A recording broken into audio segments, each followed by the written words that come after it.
নমস্কার। Lost and rare রেসিপিসের এই যে দীর্ঘ যাত্রাপথ, তাতে নানান রকমের রান্না করেছি। সত্যি কথা বলতে অনেক রান্না তার মধ্যে প্রথমবার নিজে করেছি ক্যামেরার সামনে, এবং যে ফল পেয়েছি তা দেখে নিজেই অবাক হয়েছি।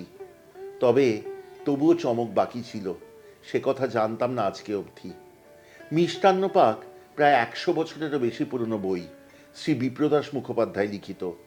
তার থেকে একটি রান্না পেয়েছি যা মনে ভাবলাম সত্যিকারের রাখতেই হবে আমাদের এই পৌষ পার্বণ উদযাপনে।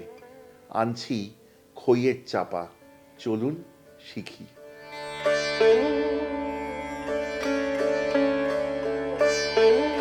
খইয়ের চাপা তৈরি করবার জন্য প্রথমে তৈরি করে নিতে হবে চিনির শিরা। সেই চিনির শিরাও কিন্তু জেসে নয়, এক বিচিত্রভাবে তৈরি করতে হবে চিনির শিরা। কারণ প্রথমে তরল শিরা খানিকটা তুলে রাখতে হবে, বাদবাকি শিরা 2 তার বন্ধের করতে হবে। 2 তার বন্ধ কি তা দেখাবো চিনির শিরা করবার সময়। এই চিনির শিরার জন্য যতটা পরিমাণ চিনি নেবেন তার অর্ধেক পরিমাণ জল নেবেন।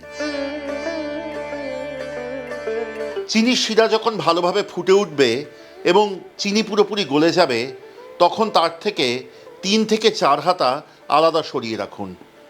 এইবার বাদবাকি শিরাটুকু ঘন করতে থাকুন।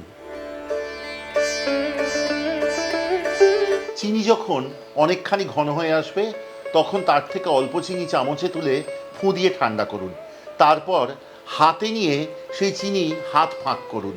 তাহলে দেখবেন 2 আঙুলের ফাঁকে যদি 2টি তারে সেই চিনির রস আসে, তার মানে চিনি 2 তার বন্ধের হয়েছে। তখন বুঝবেন আপনার চিনির শিরা প্রস্তুত। এবার যাব পরবর্তী ধাপে।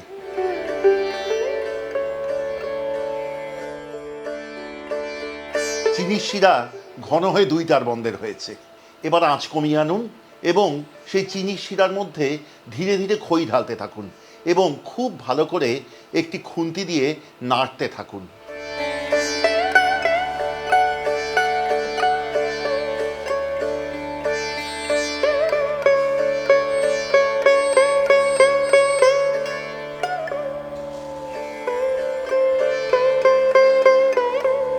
পাঁচশো গ্রাম চিনির শিরার মধ্যে এইভাবে ক্রমে ক্রমে 200 গ্রাম খই দিয়ে দেবেন। পুরো খই যখন মিশে গেছে, তখন এর ওপর দিয়ে ঢেলে দিন আগে থেকে আলাদা করে সরিয়ে রাখা তরল চিনির শিরা। তারই সাথে দিন প্রায় 300 গ্রাম ঘি, কুচি করে কেটে রাখা আমন্ড বা কাঠবাদাম, কুচি করে কেটে রাখা পেস্তা, 1 টেবিল চামচ পরিমাণ ছোট এলাচের দানা গুঁড়ো, 1 টেবিল চামচ পরিমাণ বড় এলাচের দানা, 8 চা চামচ পরিমাণ জয়িত্রী গুঁড়ো, 8 চা চামচ পরিমাণ দারচিনি গুঁড়ো, 1 চা চামচ পরিমাণ গোলমরিচ গুঁড়ো এবং অল্প কর্পূর। ভালো করে সবটুকু মিশিয়ে নিন।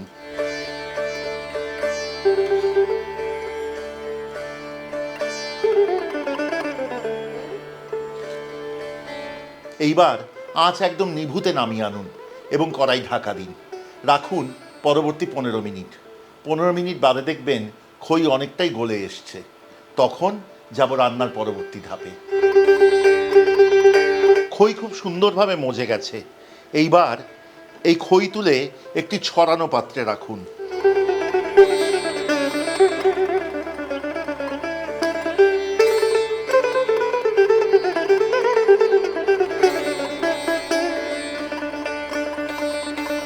এইবার খুন্তি দিয়ে সুন্দর করে চেপে সমান করুন এই খইয়ের চাপা। তারপর ঠান্ডা হতে দিন। পাত্রে সমান করে বিছিয়ে নেওয়ার পর যদি সম্ভব হয় তাহলে খইয়ের চাপা ঠান্ডা হতে দিন ঢাকা দিয়ে সারা রাত ধরে, ঠিক যেমন আমি করেছি। এরপর ঠান্ডা হলে ছুরি দিয়ে টুকরো করে নিন এই খইয়ের চাপা। পরিবেশন করুন এই পৌষ পার্বণে। কেবলমাত্র পাতটুকু নয়, মনও ভরিয়ে তুলবে এই শতাব্দী প্রাচীন খইয়ের চাপা।